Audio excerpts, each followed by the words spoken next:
Io vi dico il mio pensiero, non è un fatto politico, cioè io sono profondamente, cioè penso veramente che mandare in DAD i bimbi non vaccinati in un regime nel quale, regime vaccinale, piano vaccinale, non vi è l'obbligatorietà, sia discriminatorio, punto. Si smarca dalla proposta fatta al governo il 31 dicembre scorso dal coordinatore delle regioni Massimiliano Fedriga, Luca Zaia, quella di mettere in DAD solo gli studenti non vaccinati nel caso di 2 positività in classe. Nessuna dietrologia politica, avverte il governatore, solo la necessità di non creare nuove tensioni e disparità all'inizio di un anno già carico di interrogativi. Questa è la linea, tra l'altro, della Società Italiana di Pediatria. Spesso sono bimbi di genitori vaccinati.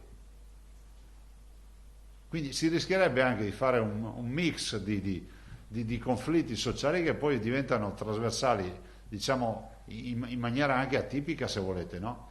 Quindi io eviterei di aprire un altro fronte. Per evitare comunque il caos a quarantene con il rientro in classe il 10 gennaio, la Regione del Veneto nei prossimi giorni presenterà all'esecutivo una sua proposta, una via che si augura il Presidente possa essere adottata a livello nazionale e sulla quale ancora non si sbilancia, solo qualche indizio. Non possiamo anticiparla oggi,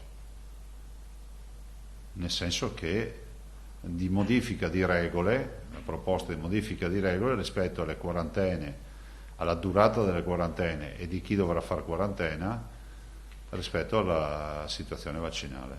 Più in generale resta un contagio diffuso su cui incide sempre di più Omicron e la sua ormai conclamata maggiore diffusività. Quelli del pranzo di Natale già ci siamo ritrovati il 28 e il 29 direttamente ai punti tampone con sintomi, quindi è molto veloce. E di questo c'è evidenza anche nelle acque reflue, come evidenziato da uno studio condotto proprio dalla Regione Veneto, prima in Italia. Dal 5 dicembre nelle fogne è stata trovata la variante Omicron, una presenza in crescita esponenziale, tanto che ad oggi è all'80% nei campioni di virus riscontrati e sequenziati. Un contagio che cresce quindi meno proporzionalmente ai ricoveri, che continuano a interessare soprattutto pazienti non vaccinati, in particolare in terapia intensiva. Pressione ospedaliera dunque ancora sotto controllo e che sembra allontanare, ma non troppo, l'arancione. Ragionevolmente almeno 2 settimane le faremo in assoluto, si spera, giallo.